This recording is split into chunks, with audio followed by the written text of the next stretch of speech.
Okay, magandang umaga po sa ating lahat. Alive, awake, alert, enthusiastic po ba tayo this morning? Wow! Sino ang kasama natin ngayong umaga? Physically and spiritually. Yan ha. And mentally. Yan. Mentally present. Yan, mahalaga po yan. No? Every time na pupunta po tayo sa church, mahalaga po na hindi lamang ang ating physical na pangangatawan ng nandito, kundi pati yung ating mga kaisipan, yung ating spirit, ay naririto para mag-feed ngayong umaga. I'm sure marami din naman po kayong feeding na ginagawa all throughout this week. Tama po ba? Pag hindi maka-amen, hindi papasa ng Bible. Okay. Sino po dito ang may kanya-kanyang devotion sa bahay? I mean personally or as a family. Taas po ang kamay.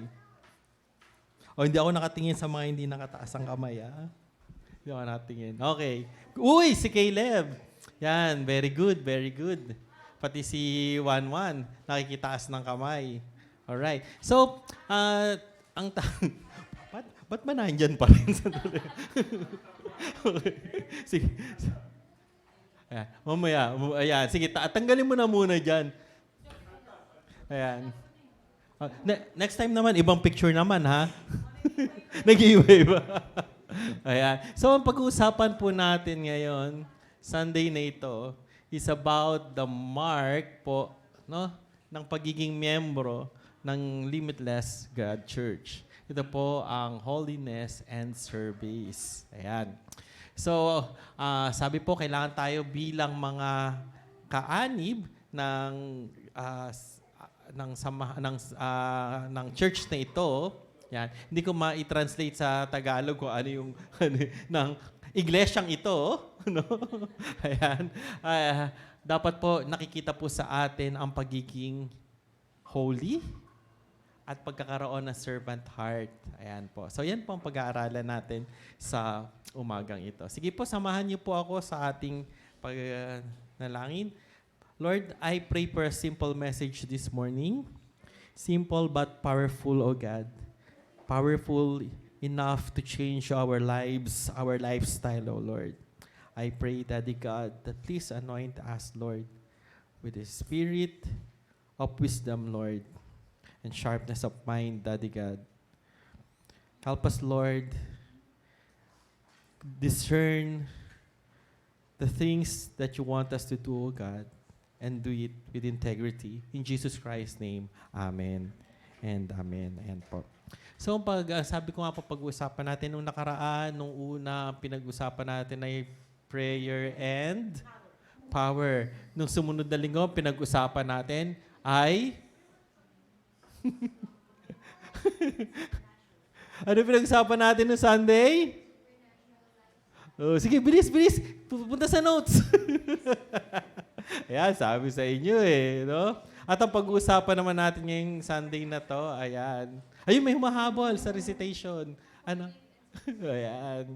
Nasa isang lugar kayo no? Parang nasa church din kayo Magkakaroon ba ng Angono? LGC Angono? Ay, LGC Binangonan. Okay. Ayaw na Angono, Binangonan. Sa Batingan daw, Pastor. Alright. At ngayon naman po, ihanda po natin ang ating mga pakinig, Kasi importante po ang pag-uusapan natin this morning. Katulad din po kung gaano ka-importante yung mga pinag-uusapan natin noong nakaraan. It's about holiness. Pag naririnig po natin yung holiness, parang sobrang bigat, Parang sobrang bigat. Paano nyo ba napipicture out ang pagiging holy, pagiging banal? Mahaba ba dapat ang buhok para sa mga kababaihan? Tapos dapat nakaspalda hanggang lupa. No? Ganun ba dapat? Paano nyo ba na ipapakita sa araw-araw na buhay natin ang pagiging banal? Po? So, ang teksto po natin sa umagang ito ay Acts 5:1-11 para po sa topic na holiness at para naman po mamaya doon sa servant heart ang ang ating pong basihan diyan ay yung ating ah, book na Acts 6:1-7. Ayan po. Meron pong dalawang uri ng tao dito sa noong panahon na panahon ng Acts, no? Panahon ng naisulat yung Acts. Meron pong mga dalawang bagay na tinitignan si Lord nung mga panahon na yon. And I believe tinitignan pa rin po ni Lord ito sa kapanahunan ngayon.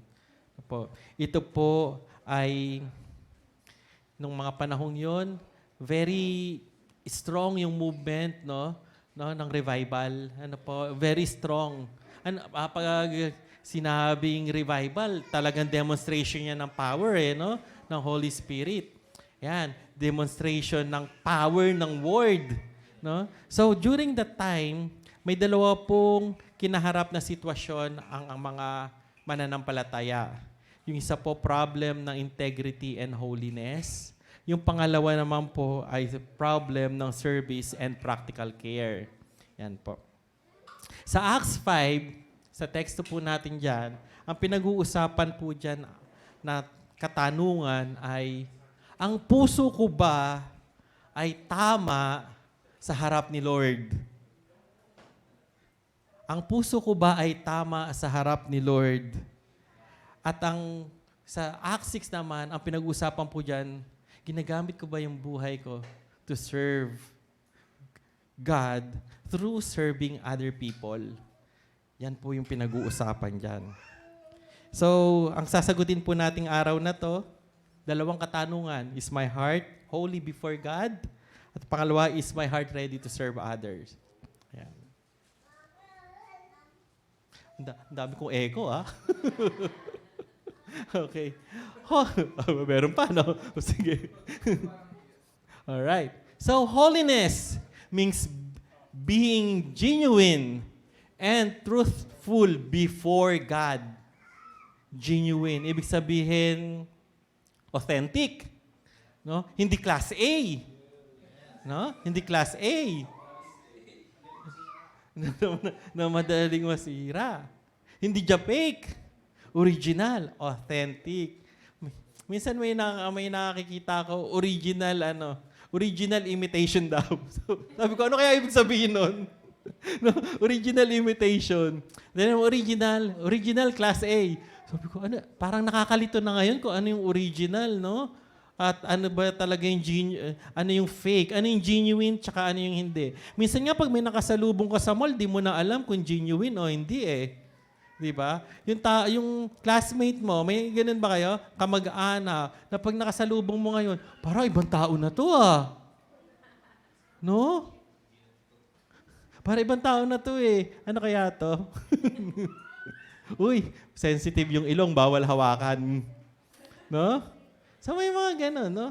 So, isa mo ka. Kasi pastor, isang doktor lang pinuntahan nun. Yung doktor, isa lang alam na itsura. So, and sa mga kasalamuhan natin, na-spot ba natin easily kung sino yung mga genuine friends natin? At sino yung hindi? Diba? So, sino ba yung totoong nagmamahal sa atin, nagmamalasakit sa atin, at yung mga kasama lang natin sa kasiyahan, kaginhawahan, sa happenings. Kaya naman po, dito, noong mga panahong ito, ang situation nila, yung mga mananampalataya, nagbebenta ng kanilang ari-arian. Nagbebenta ng kung ano yung meron sila. At nagbibigay sila ng portion, ng kanilang kinita doon sa mga mananampalataya para makasupport sa gawain, makasupport sa revival. The same thing with us, no? Paano po ba tayo nagbibigay ng ating makakaya para sa advancement ng kingdom ni Lord? No? So, ganun yung situation that time. May mga nape-pressure na tao. Nape-pressure ba kayo pag sinasabi na, pat na. Pledges, offering tithes. Pressure ba kayo? No? So, may pressure noon, mga panahong iyon. No? Hindi lang pala ngayon. Pati din noon, naranasan din nila. So, si Barnabas, nagbenta siya ng ari-arian, binigay niya. May mag-asawa. Eto na nga, makinig kayong mabuti, may mag-asawa. Hindi mag-boyfriend, ha? Mag-asawa. Si Ananias at si Sapphira. Sapphira, no? Si Sapphira, ayan. Ang kanilang pahiwatig, ang kanilang pahiwatig sa mga mananampalataya, sila ay gumagawa ng naaayon sa kalooban ni Lord. No? Nakaupo sila dyan. Imagine niyo, nakaupo sila dyan kasama nyo. At ang kanilang pinapakita, banal sila. Sumusunod. No? Sincere sa pag-praise and worship. Sincere sa pakikinig ng word. Ang problema, Sunday lang pala. Sincere. No, pagtapos pala ng Sunday or pagkatapos ng gathering, paglabas ng church, iba na yung condition ng heart. Ganun yung nangyari sa kanila. So, sa kakita nila, may mga mananampalataya na nagbebenta ng kanilang mga ari-arian. They wanted to be part of that. Gusto nila kasama sila doon. Bakit nga hindi? Kasi sa sinasabi ng mga tao, uy, si ganyan, nagbigay ng ganito. Parang sa mga churches, uy, nag-donate ng kotse kay pastor. Wow! Sana all. May nag-deposit. May nag-deposit sa account ni Pastor Ryan. Wow! Wow!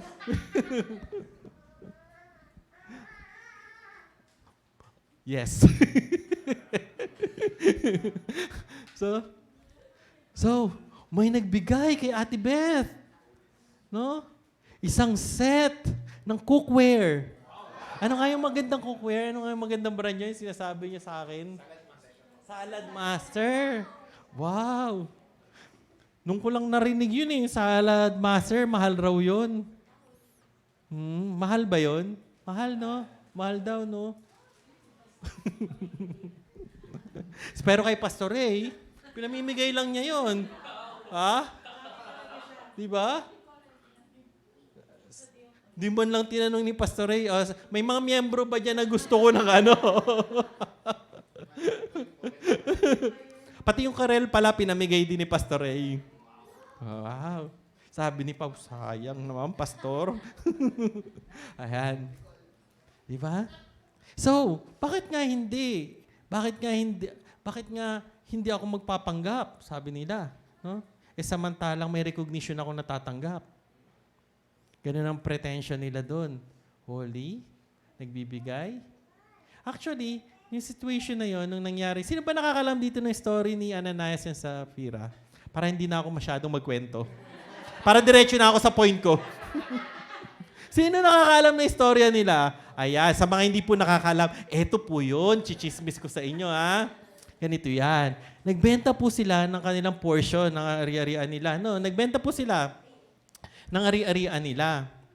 Tapos, nag-commit sila na magbibigay sila ng portion ng kanilang napagbentahan sa church or sa mga mananampalataya.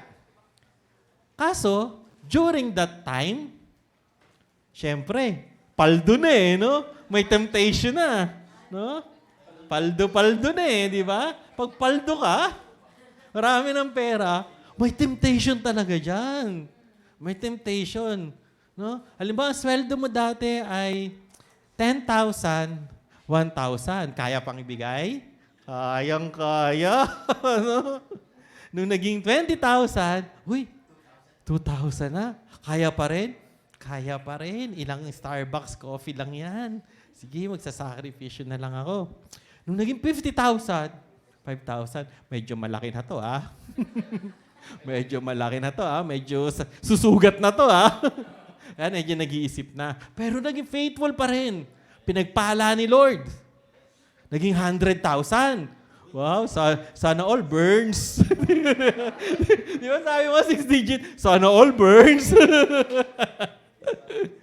So magkano na yun? 10,000 na. Ba, yung una mong sweldo na 10,000, yun na yung tinatights mo ngayon. Kaya pa ba? Wow, kumukunti na sumasagot ha. Kaya. Kaya pa ng puso? Kaya pa ng puso? Makalipas ang isang taon, naging 150,000 na. Wala. Tumaas na ang sweldo. Sana all, sabi nila. Okay. So, 15,000. 15,000. Monthly. Kaya pa? Basic? Kaya pa? Kaya pa. Naging 200,000. Lord, bigay mo na sa amin to. 200,000. 200,000. Naging 20 mil na ang itatights. Kaya pa? Kaya. Wow. Medyo na, sa ilong na.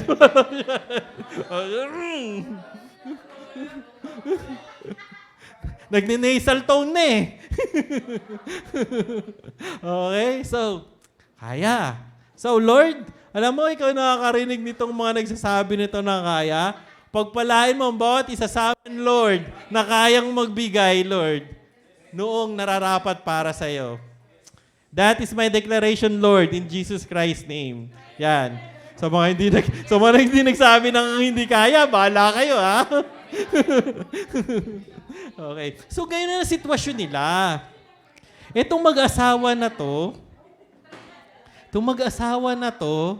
dahil gustong mapansin ng kanilang pastor, at ng kanilang pastor, syempre ng punong ministro, ay nagpanggap na ang kanilang binigay ay yung ipinangako nila. Diba? So, nagpanggap. Eto na yan. So, naghulog. No? May, imagine natin, ha? Magandang chismis dito. Meron ditong pot basket natin. No? Or pot box natin. Nandyan. Punta sa harap. Naghulog. Yan. Tapos, talagang chin up pa, no? Nabigay ko na lahat. Ayan, nabigay ko na lahat. Nagbigay, binilang, 10,000. Wow, ang galing, ang dami, very good. God bless you, brother. God bless you, sister. Diba? Pero, ang nakakaalam naman talaga nung halaga na yon, kung yun yung kinovenant mo kay Lord, ay si Lord. No? So, you might be receiving praises. You might be receiving all the kind of accolades. No? Pero, yung heart mo ay alam na alam ni Lord. Truthful ka ba? Honest ka ba? Genuine ka ba? Hindi ka peke? Totoo ka ba? Si Lord nakakaalam nun. Ang problem po nila Ananias and Sapphira is not about the money. It's not about the amount. It was their commitment before the Lord. Yun yung naging problema eh. Hindi naman sinabi na ibigay nyo lahat. Hindi sinabi sa kanila yon. Diba? At hindi rin minandate sa kanila na ito yung binigay. Hindi nga sinabing 10% diba? May pinag-usapan ba doon? Hindi, diba? Hindi. Ito yung kinovenant mo before the Lord. Ito yung sinabi na, Lord, pag natanggap po ako sa trabaho na yan, magbibigay ng first fruit. Parang alam na alam mo yung pastor, ah. Yan. Lord, pag binigay mo yan, talaga, magsiserve na ako sa'yo. No? Lord, pag binigyan mo ako ng boyfriend, talaga, every Sunday, punta na ako. Pag ganun ba, Lord? Siya na nga. O, di ba, sabi, Lord, pag may girlfriend na ako, sasama ko yan lagi dito sa church. O, ikaw naman ako kay Lord. Di naman sinabi ni Pastor, pag nag-boyfriend ka, nag-girlfriend ka, sama mo sa church, ha? O, sabi, pag nagkaroon ka ng boyfriend, di naman sinabi ni Pastor na, nandito ba? Nandito ba? Ba't ka kumingiti dyan? Okay. So, nawawala. Ay, naku, marami experience sa ganyan dito sa church na ito. Di ba? Tingin kayo sa mga connections niyo sa Facebook. Ay, dati nandito yun sa church eh. Di ba? Makakalungkot, no? Ang daming mga youth na nagdaan dito. No?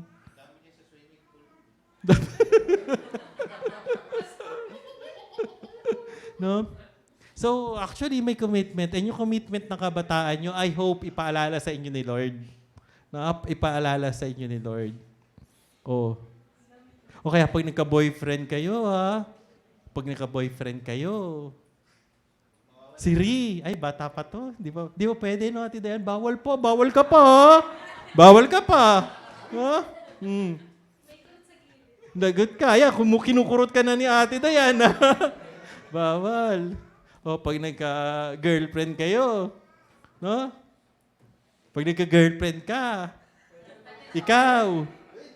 Tsaka ikaw, pag pwede na. No? So, sama niyo sa church, no? Pag nagka-boyfriend, sabi ko, pag nagka-boyfriend, ayan na, sama na sa church. Sama ba sa church? Oh, nandito sa church. Ay, hindi ko alam. Wala akong alam. Hindi ko alam. Ayan. Ayan. So, ang problem nila ay pretend sila ng pretend. They were the great pretender.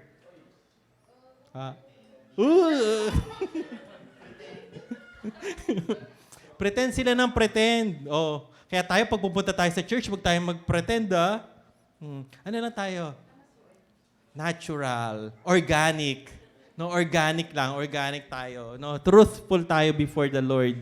Kasi alam niyo po ang kinahinatnan nitong mag-asawa na to. Sabi, totoo ba ang binigay niyo? Yung pinangako niyo kay Lord. Opo! With all audacity, no? Opo! With conviction, no? With conviction. Opo! Oh, nangyari? Bugug.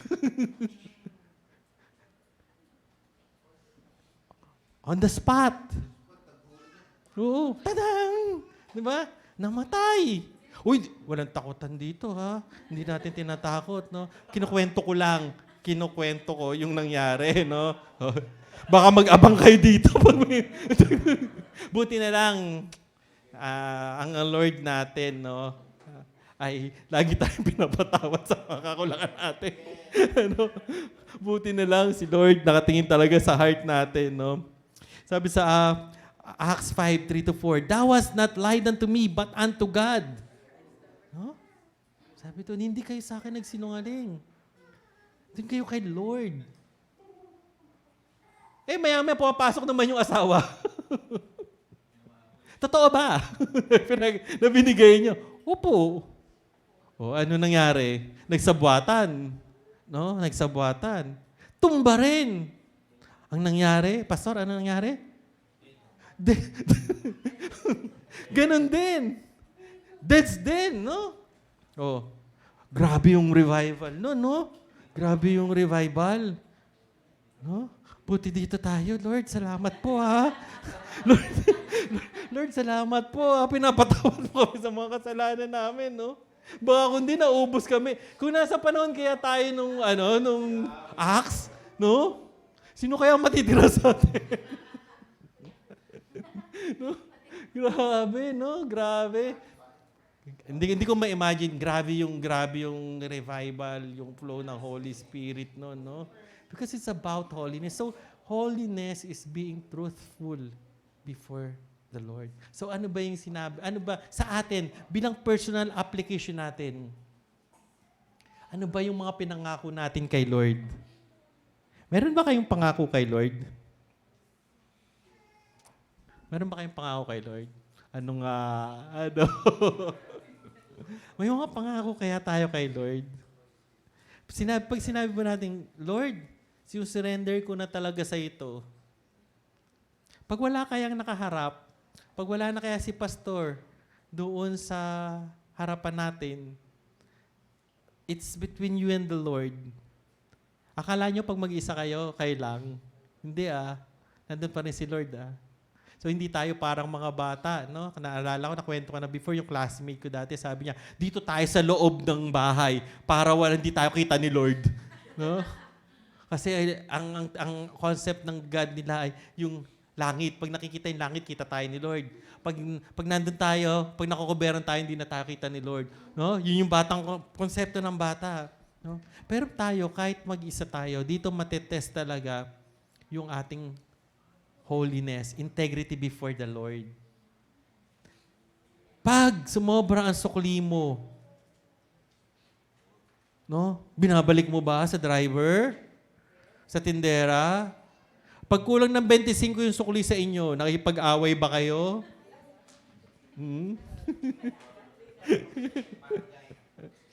Pag kulang ng 50 pesos, ay, ibang usapan na yan.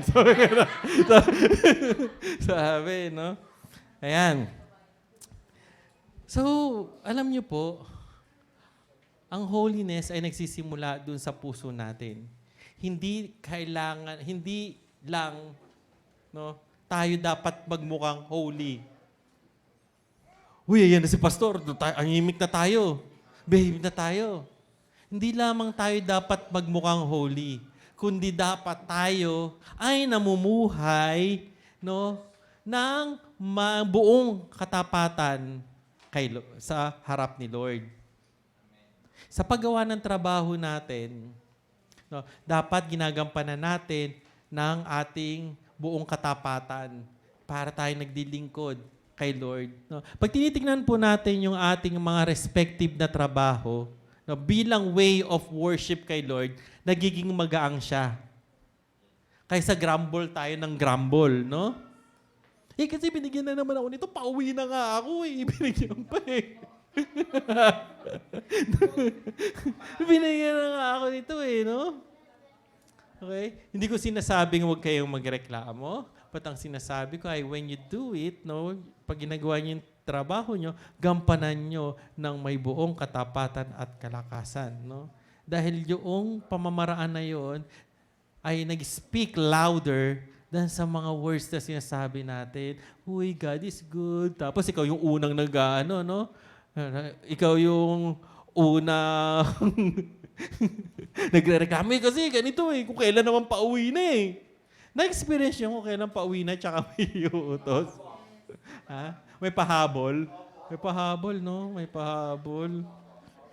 Opo, siyang tunay. Siyang tunay po. Kasi baka naman may hiningi din, no? Baka naman may... Kung kailan patulog ka na, no? Sabi nga nung isang supervisor dun sa company namin, nakapag-skincare na siya eh. Tsaka pa tatawag. No? So, tayo bilang mga Kristiyano, bilang isang matapat na Kristiyano, kahit mag-isa tayo ginagawa natin ng tama. Ginagawa natin ng tama. The way we conduct ourselves, the way we do things, kailangan dala-dala natin yung holiness. Pag sinabing holiness, hindi yung napakahinhin, hindi makabasag pinggan, no? Kung hindi kayo ay truthful before the Lord. Alam niyo po, subukan niyo si Lord. Subukan niyo si Lord. Maging matapat po kayo sa ginagawa niyo. No? Subukan niyo kung hindi kayo pagpapalain ni Lord. And I'm sure na lahat ng tao nang nagbibigay ng kanilang katapatan before the Lord, pinagpapala niya eh. Pinagpapala ni Lord. Natatakot lang tayo. Natatakot lang tayo kasi baka, Lord, totoo ba na gagawin mo to? Totoo ba na ikaw magpo-provide ng needs ko? Nasubukan niyo na ba si Lord? Nasubukan niyo na ba si Lord? Subukan natin. No? Subukan natin. So, hindi lang pinag-uusapan dito yung giving natin, ha? Ulit? Hindi lang giving. You don't just look holy sa giving. You don't just look holy doon sa way we conduct ourselves. No? Sa lahat ng aspeto ng buhay natin, dapat hindi lang tayo nagmumukhang banal, kundi tayo ay totoo before the Lord. Kasi yun ang magiging usapan yun naman natin pagharap natin kay Lord eh. At syempre ang gusto natin, welcome dito. Faithful servant, di ba? Dito ka. Ayaw natin na doon tayo sa kabila. O doon ka sa kabilang daan. Ayaw natin nun. Okay? So, ang sabi po ay, ang tinitingnan nga dyan, ay yung paano tayo namumuhay ng may katapatan kay Lord. Challenge po natin yung sarili natin. Holiness means doing the right thing when nobody is watching. Di ba? The same with integrity. Integrity, that's critical to holiness. No? Parehas yun. Critical sa holiness. So, kung student ka, nag-cheat ka, bawal yun. No? Sino na dito ang hindi pa nakapag-cheat? Di ba? O sino dito ang nag-cheat na?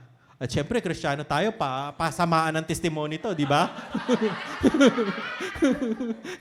Di ba? Ay, ako cheater ako dati. Oy, di ba? Di ba paanuhan ng testimony, no? Pag nagpipreach ka dito, kailangan yung testimony ko, Di ba? Kaya minsan nakaka-pressure. No? Napansin niyo yan sa mga testimony? Di ba? Ako po, dati po, akong hold-upper. Tapos yung mga tao nagsara ng zipper ng bag nila. Ano po ako? Snatcher po ako dati. Pero mabuti na lang po binago ako ni Lord. Amen! Di ba? Tapos harap pa, Amen! Di ba? Buti na lang. No?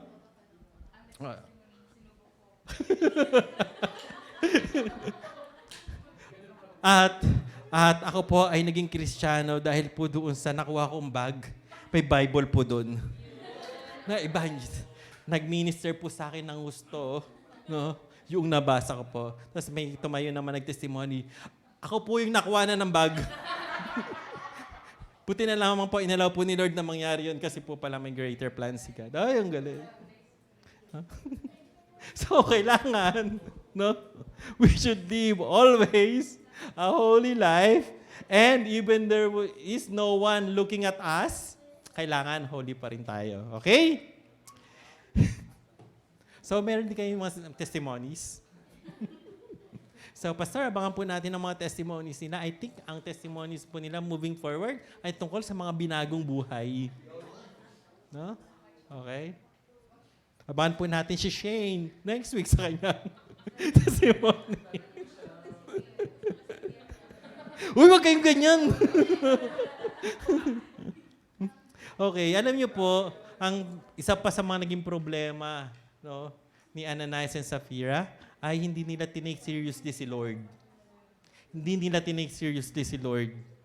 Oh, di ba? Kung tayo po ay nasanay na yung mga pangako natin, binibreak natin, si Lord natatandaan niya yun eh. Di ba? Sino na naka-experience po ng heartbreak? O, hindi ako titingin. Uy.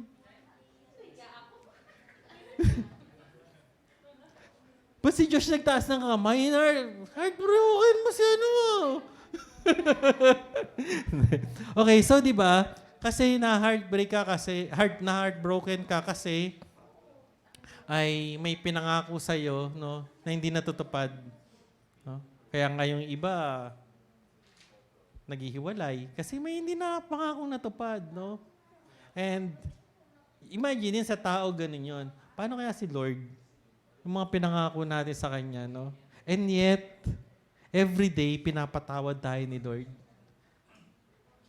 Pinapatawad tayo ni Lord. Naniniwala po kayo doon na walang anumang laki ng ating pagkakasala, pagkakamali, ang hindi kayang kalimutan ni Lord.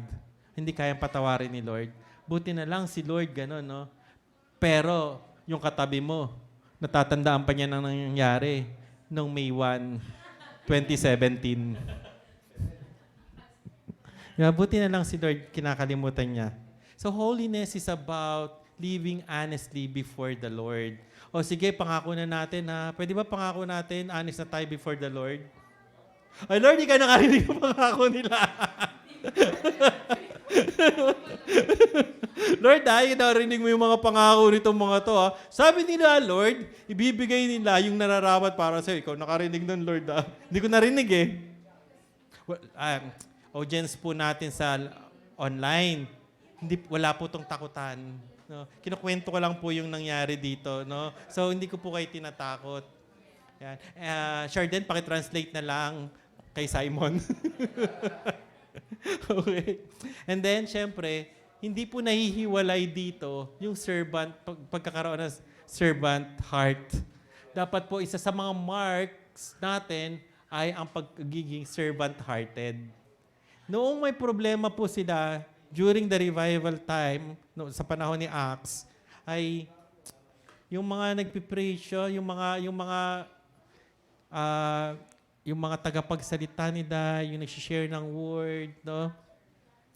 Ay nagkaroon ng problema dahil na-spend yung time nila rather than preaching the gospel, ay nag-aasikaso sila ng ibang bagay. No?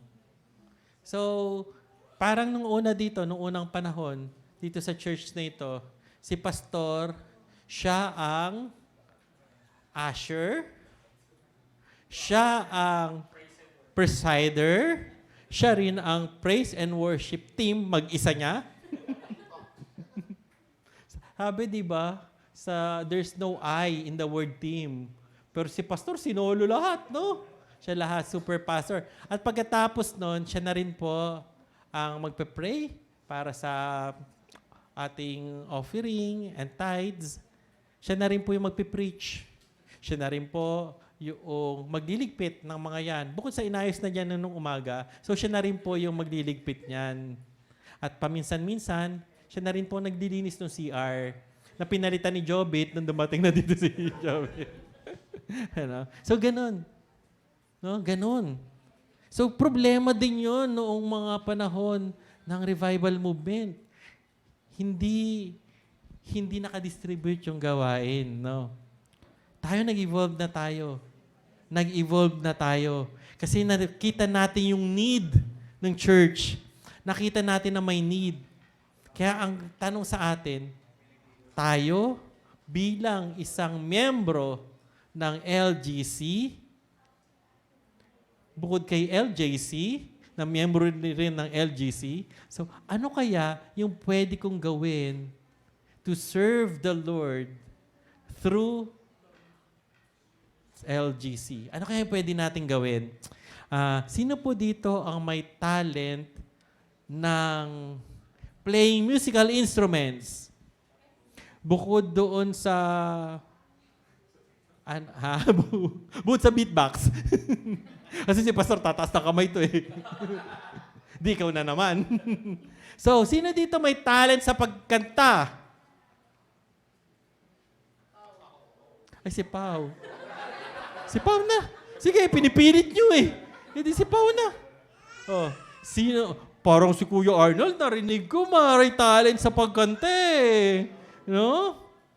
Di ba? Namimiss ko po talaga sa mga churches, no? Kasi sa atin, wala na nag-special number eh, no? Namimiss ko po talaga yun. Namimiss ko po. No?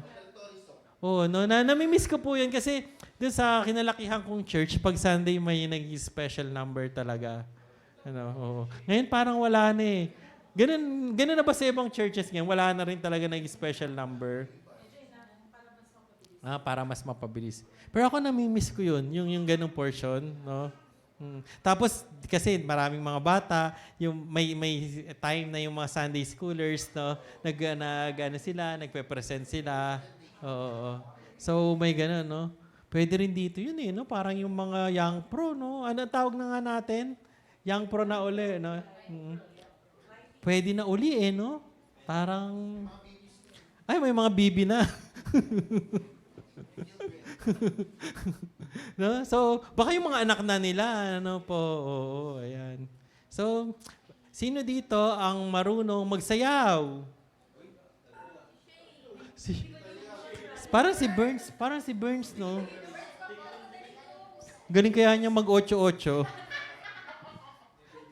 May video pa.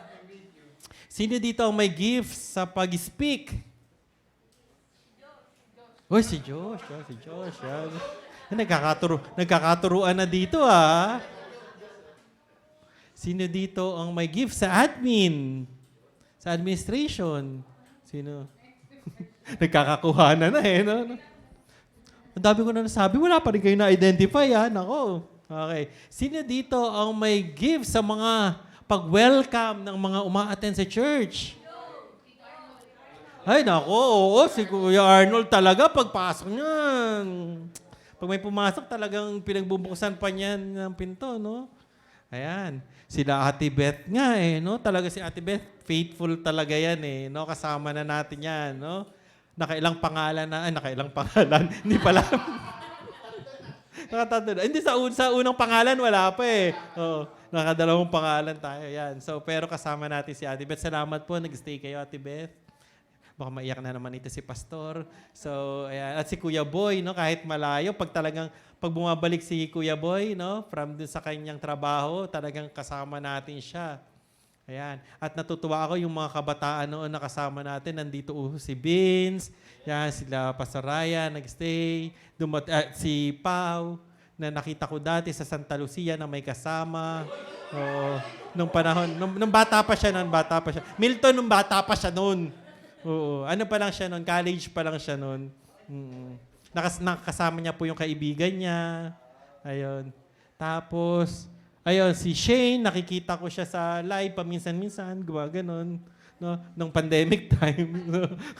Palihim na umaaten. No? Salamat at nag-stay po kayo dito at salamat ay nakikibahagi kayo kay Lord. Kaya I don't think I have to belabor yung point ng yung pagkakaroon ng servant heart kasi meron tayo yan eh. No?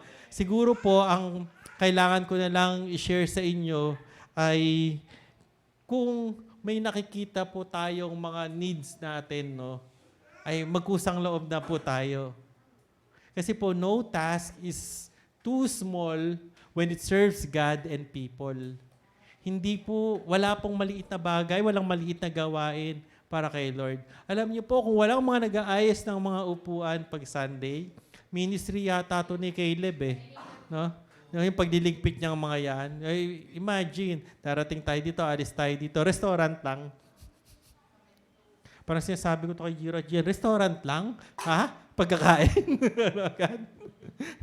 So, imagine, no task is too small para sa pag-serve kay Lord. Yung kina Ate Beth, yung kanilang pagpe-prepare ng mga communion natin, akala nyo po, small things yun. Hindi, Ate Beth.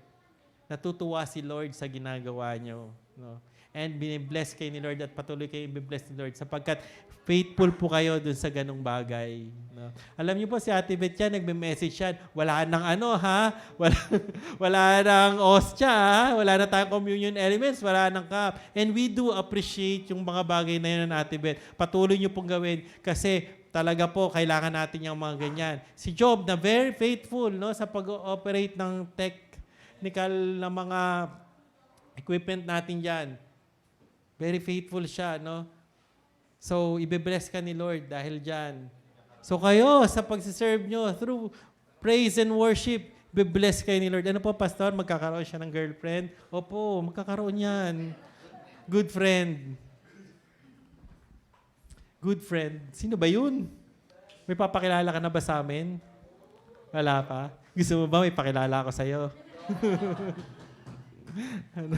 So, yan. No? So, yung mga nag-aaral na maging at nagpa-practice para maging member ng praise team, no, huwag kayong mag-alala, hindi kayo ma-shortchange.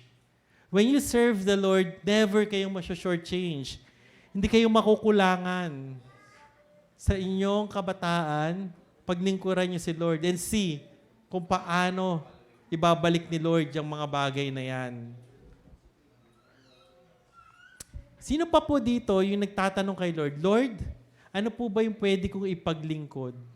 Ang sabi po dati ng ating pastor, no, nung mga unang panahon, ilang taon na yung nakalipas? No? Siguro 22 taon na ang nakakalipas. No? Sabi niya, kung meron kayong nakikitang need, no, ng church, baka yun yung kailangan i-fulfill mo na ministry sa church. Kung may nakikita kayo na need, halimbawa sa pagpe-prepare ng mga slides, hindi maganda yung slides na yan eh. pwedeng mas maganda. May maganda akong naiisip eh. Then, volunteer. No, volunteer. Rather than us bashing, no? We could actually be of service. No? Kung nakikita nyo, ay, si Ate Ella, hirap na, daming mga piniprint. Ako na nga lang magpiprint yan. Oh, di, serve. Sa pamamagitan ng mga bagay na yon, no?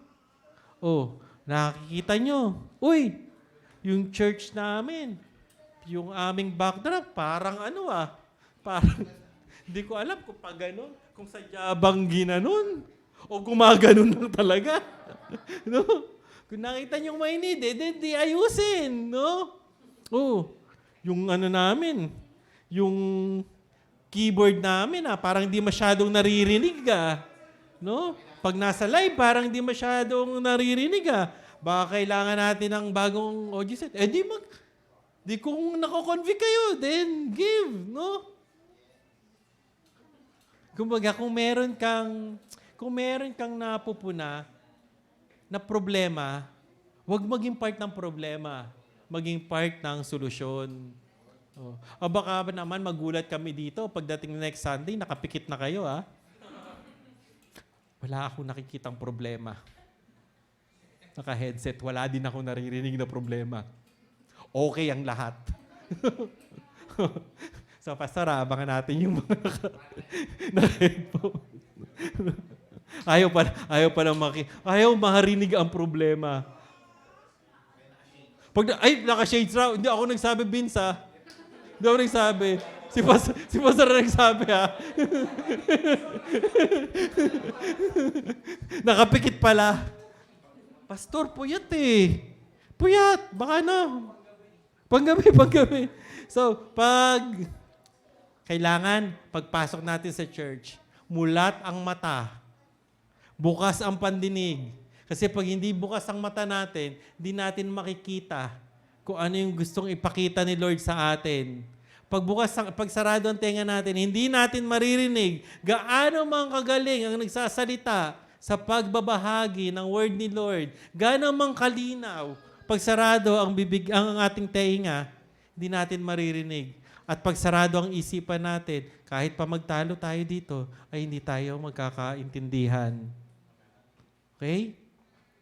So, pagiging part ng membro ng LGC, ang isa sa mga mark na pinapakita natin, ini-exhibit natin ay ang pagiging servant leader, pagkakaroon ng servant heart. Kaya nga importante yung servant leadership eh. Sabi po servant leadership, hindi servant lang. Servant leadership. So, servant heart, meron ba tayo nito? Lord, meron ba ako nito? Nakikita ko ba yung need? Inaaktuhan ko ba yung need? O wala lang?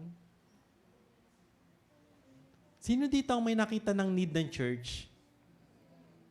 Ay, wala. Lord, wala po sila. Hindi sila nakikinig, Lord. Hindi rin sila na tumitingin. May napansin na ba kayong need ng church? May nakita kayo? Ano halimbawa ng need ng church?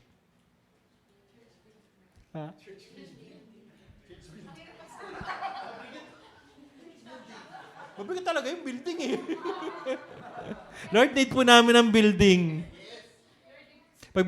Lord, pag binigyan mo po kami ng building, Lord, ikaw din po pag-provide ng mga pangbayad namin sa mga utilities, sa taxes namin, sa papasweldo po sa mga pastors namin, no?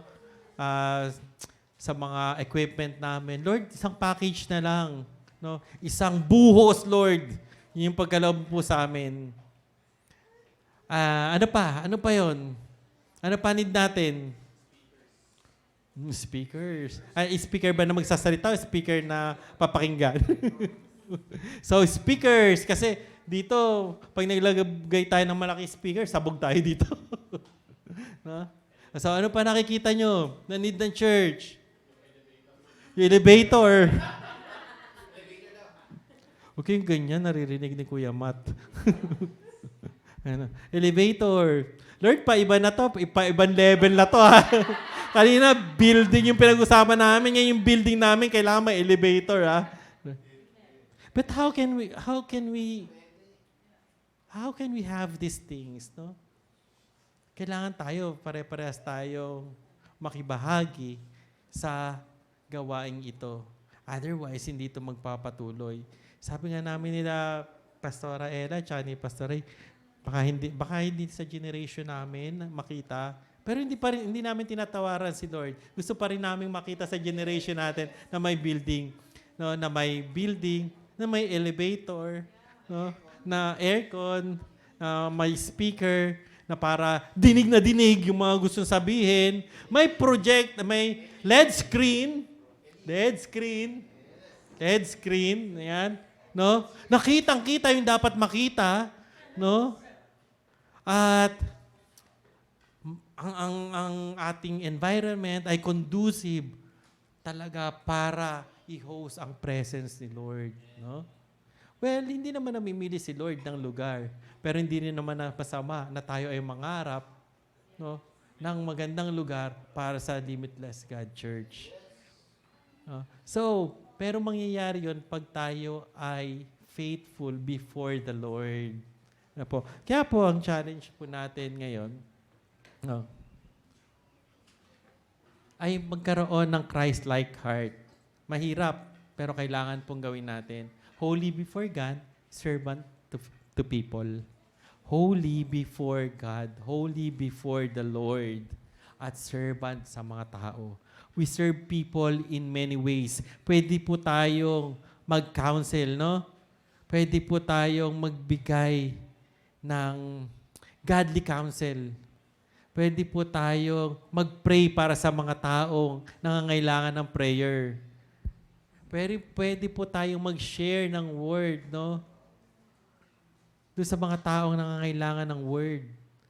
Alam niyo po, may isa po akong former na office mate. Nag-reach out siya sa akin.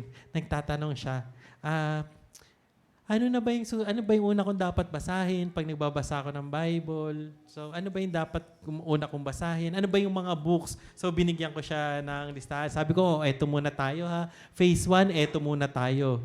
Tapos, recently, nag-communicate siya sa akin, tapos ko na yung phase 1. So, ano naman yung phase 2? Na-pressure naman ako. So, may phase 2. So, sige. Ito naman yung phase 2. Pagtapos ka na dyan, sige, sabi mo sa akin, phase 3 naman tayo. So, nakakatuwa yung gano'n, no? I think more than opening our mouth, yung action natin speaks louder. No? So, sometimes kasi, di ba, we have to be tough. We have to be tough. No? Pero, yung heart, I think, dapat nasa condition pa rin, no, na tama. You can be tough, but don't sin. Di ba yun? You can be angry, but don't sin. No, pwede naman magalit. Akala nila kasi pag holy, hindi na nagagalit, no? Kaya sinasamantala. Si Jesus nga, no, pinagtutumba niya yung mga nandoon sa templo, doon sa sugalan, sa harapan ng templo, pinagtutumba niya nga yun eh. At ilang beses niyang inirebuke yung mga Pharisees. No? So, yan. Kasi nga, mismo si Lord, sa Mark 10:45, hindi siya naparito, no, para pagserban.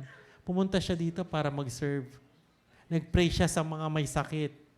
Nagpalaya siya ng mga bad spirit. Nag-share siya ng gospel. No? Nag-share siya ng kabutihan ng Lord. Kabutihan ni Father God. O baka kasi baka magkamali ako ng mga tawag eh. No? Mamaya ma-call out ako. No? Maganda pa naman yung kanta. No? Baka ma-call out ako dito, no? Baka pag sinabi ko, Jesus, tapos hindi ko ma-attribute na, Father God, ako baka may mag-crucify sa akin dito eh, no? So, no, si Jesus pumunta dito not to be ministered, but to minister.